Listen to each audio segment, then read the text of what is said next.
Halo,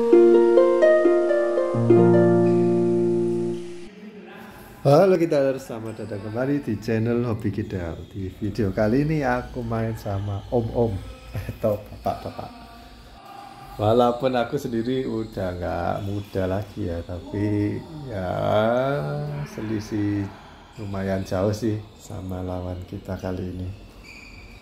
Di video kali ini aku partneran sama Tommy, dan di sebelah sana ada Om Mul dan Pak Roy. Aku jarang ketemu Tommy sih, karena ini mainnya hari Jumat dan aku udah jarang datang kalau hari Jumat.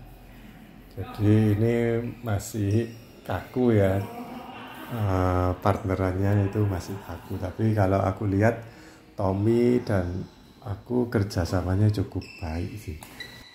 Di video kali ini aku ingin mempelajari strateginya om-om.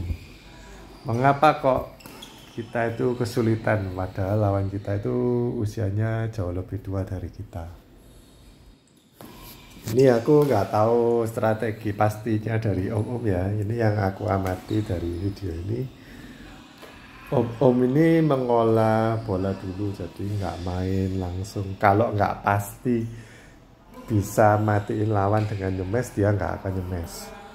Terus dapetin poinnya itu nggak cuman dengan serangan atau smash, tapi mancing dulu walaupun bolanya itu kira-kira bisa di smash dan kayak nanggung gitu ya. Tapi sama om-om ini dikasih drop shot, dan terutama yang omul itu sebelum nyemes tuh dia ngelihat dulu ke arah lawan tuh kira-kira di mana. Kalau udah jaga-jaga di belakang semua siap-siap nerima smash, terus sama dia dikasih drop shot.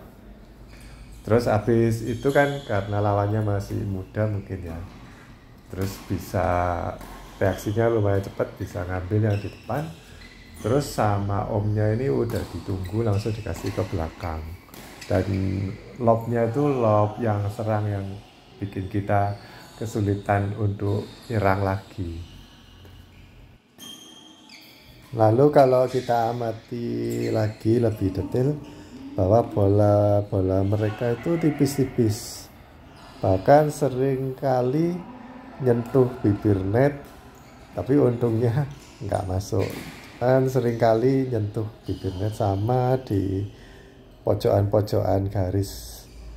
Di video ini malah ada 2 kali pukulannya omul itu ngenai tiangnya net, tapi bolanya out. Dan sebenarnya kalau nggak salah aturannya BWF itu tiangnya net harusnya segaris sama garisnya double yang paling luar ya. Dan kalau mengenai tiangnya terus masuk ke daerah lawan itu poin sih. Yang nggak boleh itu kalau seperti kalian main tenis meja itu kan boleh, bolanya boleh melewati dari sampingnya net ya. Jadi nggak usah melewati atasnya net, tapi dari samping itu kadang kan di spin kalau main ini ya, tenis meja. Sama tenis kayaknya boleh juga kalau lewat samping tapi masuk ke daerahnya lawan. Tapi kalau di badminton nggak boleh, harus melewati atasnya net. Aku sama Tommy ini walaupun jarang partneran, tapi kita itu klop, muter-muternya, rotasinya. Siapa yang ngambil bola itu gilirannya itu klop, dan kebanyakan masih Tommy sih yang lebih rajin. Kalau aku nggak rajin. Nah, gini aku nyemes tuh Tommy langsung tahu kalau bakal dikasih ke depan. Dan Tommy kan sering main sama om-om ini, jadi dia pasti udah hafal segala trik-triknya om-om itu bagaimana. Dia Tommy ini aku lihat sering jaga di depan, jadi kalau ada bola nanggung gitu sama Tommy langsung dia lebih rajin untuk ambil di depan, soalnya tahu kalau Om tuh bakal kasih drop shot. Tapi walaupun kalian ngerti strateginya Om ya, tapi kan kalian tuh nggak tahu seberapa tipis dan kapan mereka itu mau nyemes beneran, kapan mau drop shot, itu kan nggak tahu apa gerak-geriknya itu loh.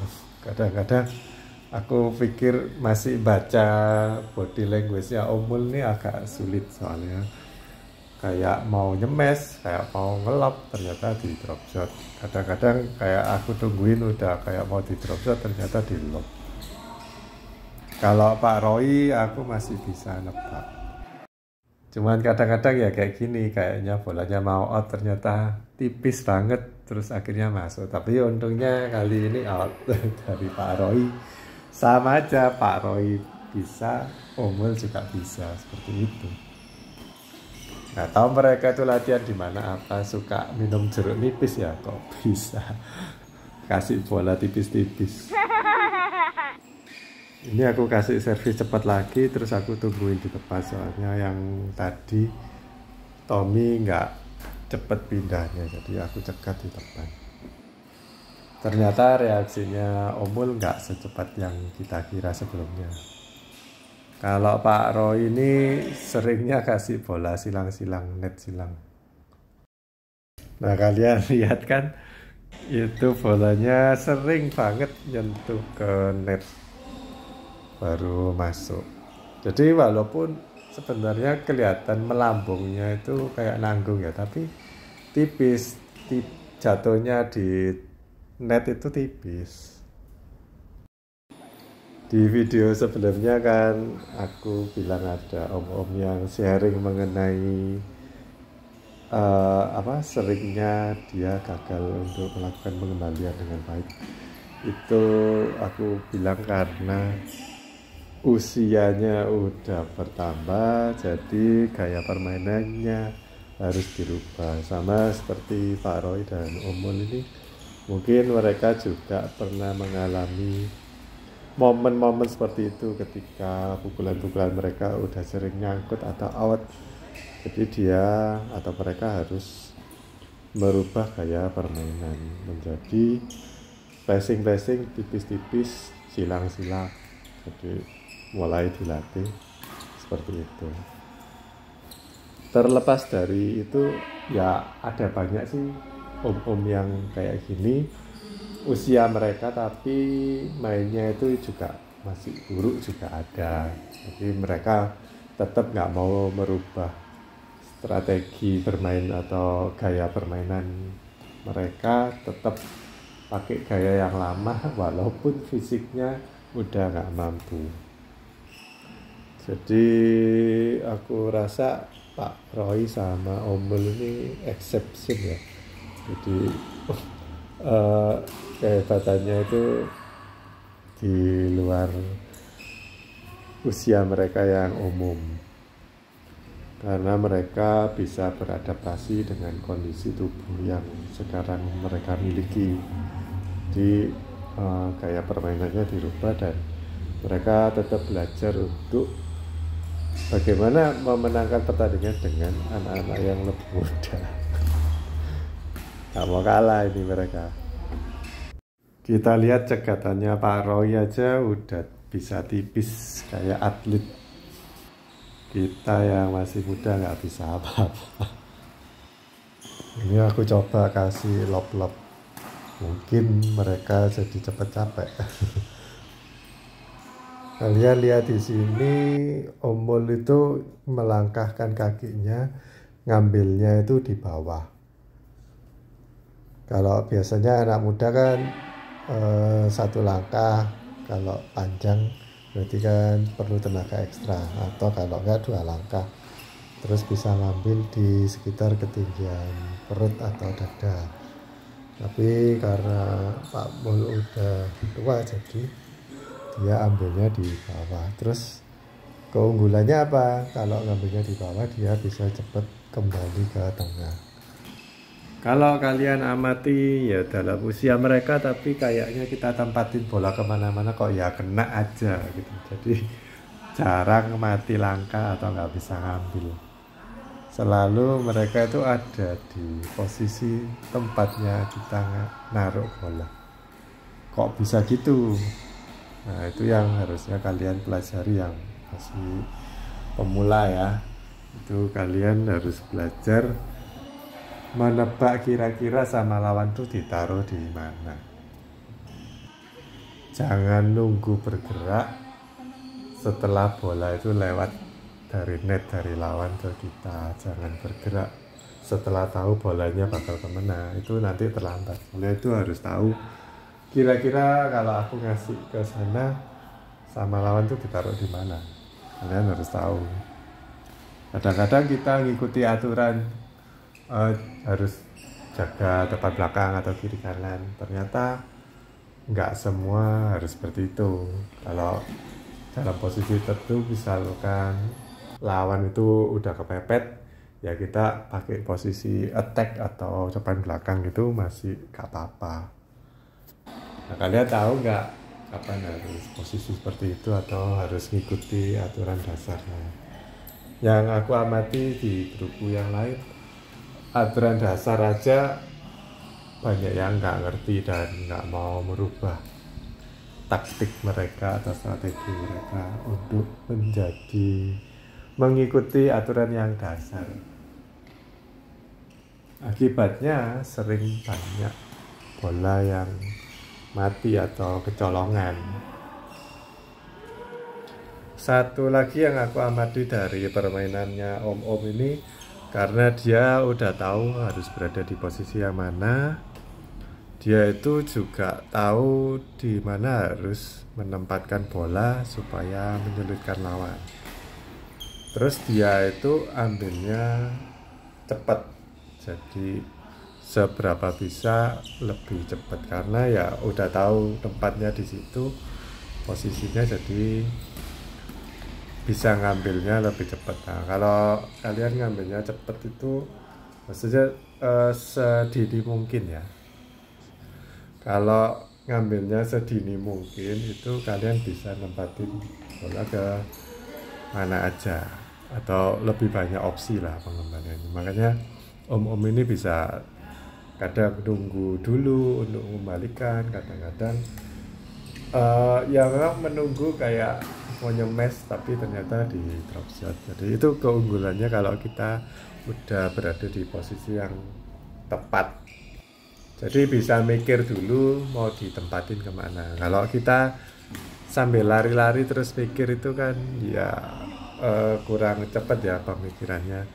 Cuman mikir asal kembali aja. Kecuali ada taktik tertentu yang disuruh sama coachnya. Jadi yang mikir kan coachnya, kita cuma ngikut aja. Kemarin aku dengar komentator BWF, dia bilang kalau kalian ngambilnya early as possible itu punya keunggulan ya seperti yang aku tadi katakan. Terus juga kalau kebalikannya, kalau kita telat ngambil itu selain pukulan kita nanti jauh lebih sulit, juga nanti bolanya itu nggak berkualitas.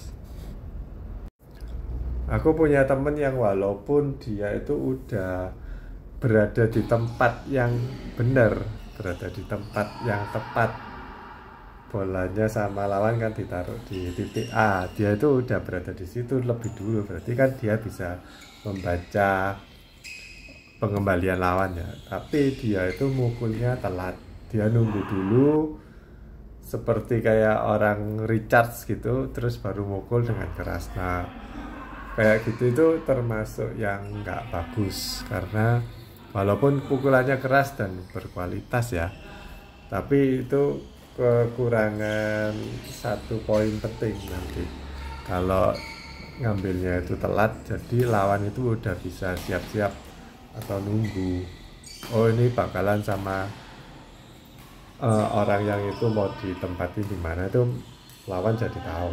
Tapi kalau kita mainnya cepat, lawan tuh nggak sempat mikir, nggak sempat ngamati ini bakalan ditaruh mana. Jadi kan kalau kita nunggu lawan itu mau mukul balik, itu kan kita bisa mengamati atau bisa memikirkan langkah selanjutnya ya. Oh, kira-kira sama lawan ini ada kemungkinan ditaruh di titik A satu, titik B atau titik C, udah. Berarti aku harus siap-siap jaga A, B, C, udah kayak gitu. Tapi kalau lawannya ambilnya cepet, kita jadi terbatas, jadi cuman ya mengembalikan ke arah yang kita refleks aja.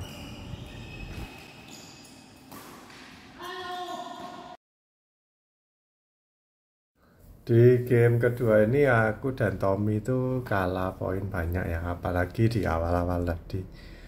Kalau aku sih alasanku kalah karena shuttlecocknya itu udah rusak, dan karena aku main di sini ini kan sebenarnya bukan grupku ya, jadi aku nggak berani atau sungkan minta ganti kok karena ya nggak ikut beli atau nggak ikut bayar iuran di sini, karena aku mainnya itu di grup sebelah sebenarnya.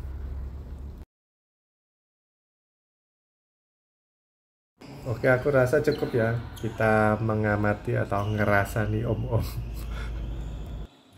Sekarang kita coba cari cara atau strategi bagaimana caranya mengalahkan om-om ini. Yang pertama, kita itu harus siap. Terutama siapnya di daerah depan. Karena mereka itu sering ngenet atau drop shot dengan tiba-tiba. Jadi kayaknya mau ngemes atau mau ngelop, ternyata di drop shot, dan drop shotnya itu tipis, jadi kalian harus siap-siap.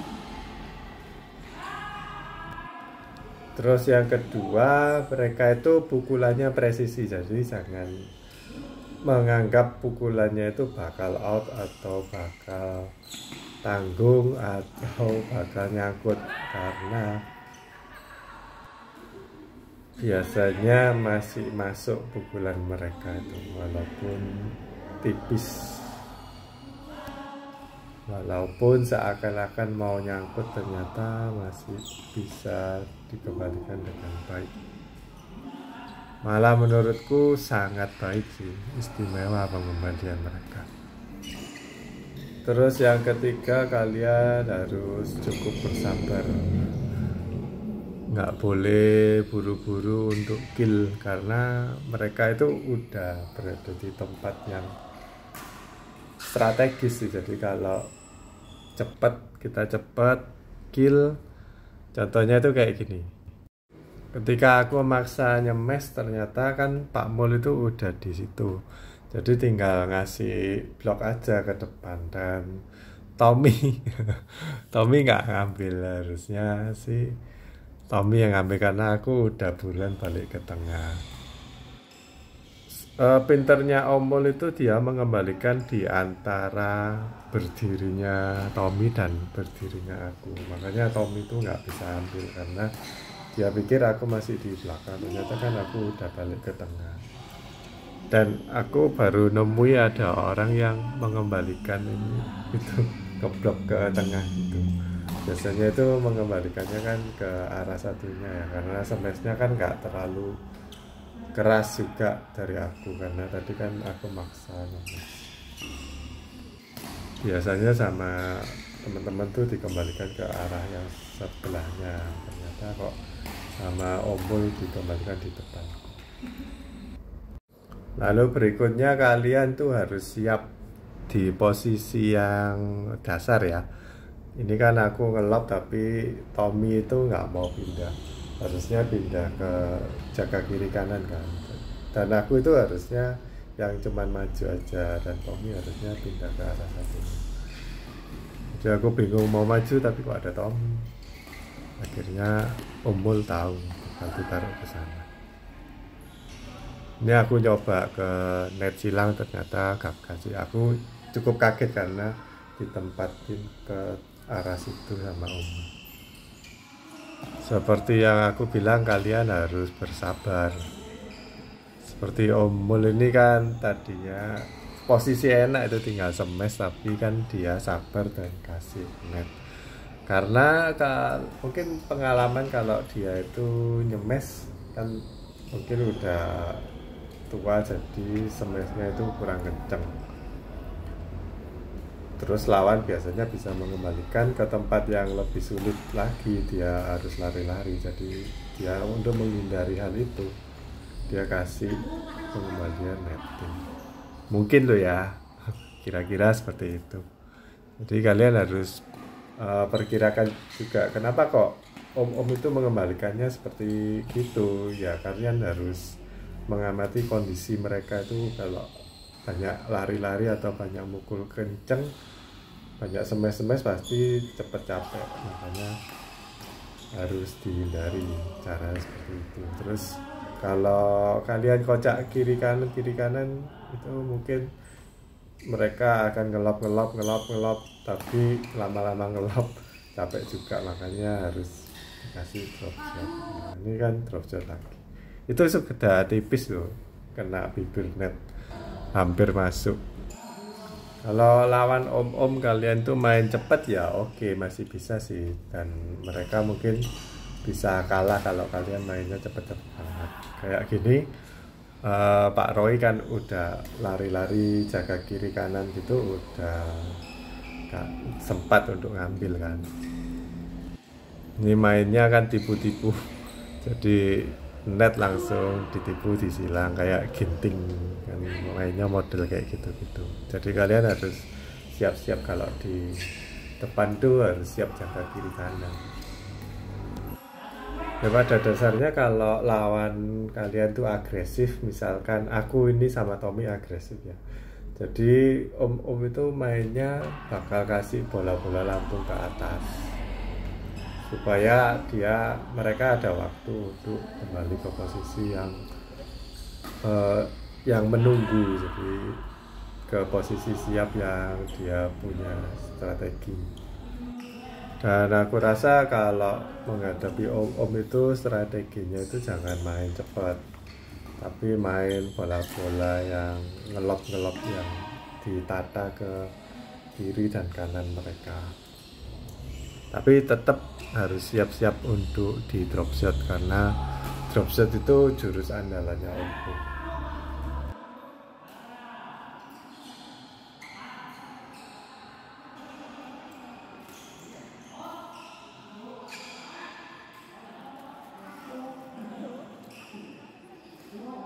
Coba kalian amati rally berikut ini ya.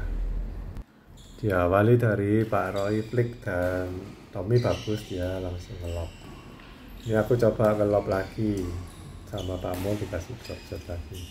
Ini coba aku ngelop lagi, baru kacau strategi mereka atau formasi mereka itu kacau, karena lari-lari dari kiri ke kanan yang di belakang itu cukup sulit buat orang seusia Pak Mul. Ini Tommy udah nggak sabaran, jadi kok nggak terima kalau bakal kalah, nggak terima. Ini bolanya tambah melambat karena udah rusak. Aku pikir out, ternyata masuk. Ini kita main agresif dan akhirnya menangkan. Strateginya arahkan ke pojokan kiri kanan, kolomnya double tree. Kalian lihat, walaupun kita udah usaha maksimal ya, jadi lawannya itu juga ulet, kita juga ulet. Kalau mau disemes tetap bisa dikembalikan, tapi kita kecolongan di sini karena kita pikir bolanya kan udah mepet banget ya, dan itu udah Om itu udah kepepet, tapi bolanya itu ternyata bisa masuk loh, ngelewatin net. Kita kecolongan gitu, kita kira udah mati, mau dilepas sama Om, ternyata bisa dikembalikan dan masuk tipis pula. Om ini cukup ulet dan niat, kata-kata sampai jatuh-jatuh itu dia masih bela-belain loh, walaupun udah ada umur.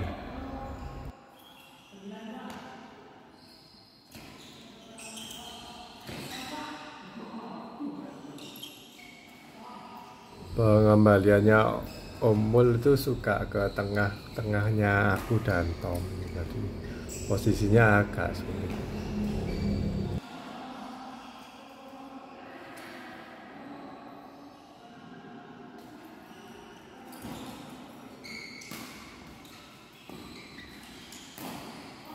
Kita tambah lama tambah nggak sabaran, soalnya mau kalah. Jadi mainnya itu nggak mikir strategi lagi, cuman asal kembali ngawur. Kayaknya aku dan Tommy ini mainnya jadi nggak enak kalau koknya itu nggak baru. Aku itu lebih suka kalau koknya itu baru, jadi kalau mau main tipis ya bisa tipis. Tapi om ini main walaupun koknya udah nggak bagus tapi masih bisa tipis mainnya. Itu yang harus kita contoh sih, jadi nggak menyalahkan benda atau menyalahkan keadaan.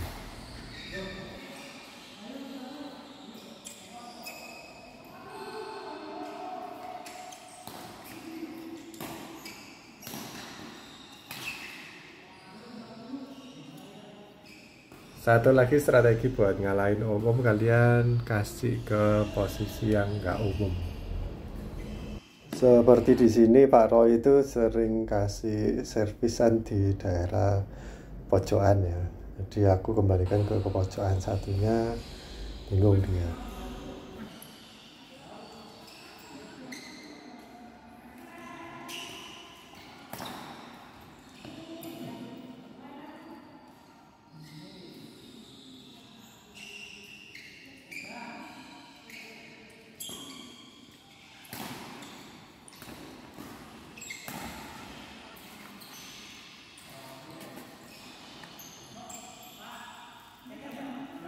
Strategi terakhirku yaitu nempatin di pojokan kolomnya double.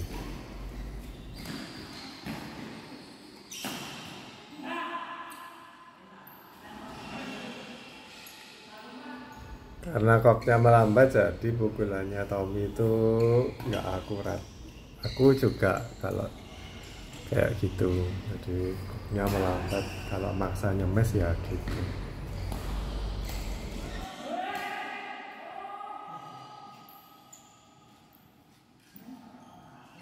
Kalian lihat kalau ditempatin yang nggak semestinya ya, jadi kita buang ke belakang itu Om Mul kaget. Tapi walaupun kaget masih berusaha untuk ngambil loh, dibelain sampai delosor.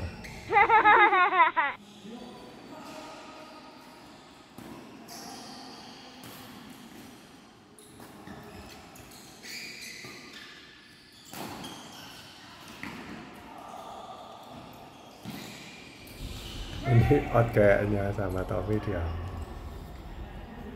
Dan itu termasuk bola yang nggak terduga sih dari Pak Roy, soalnya bisa langsung silang sampai belakang.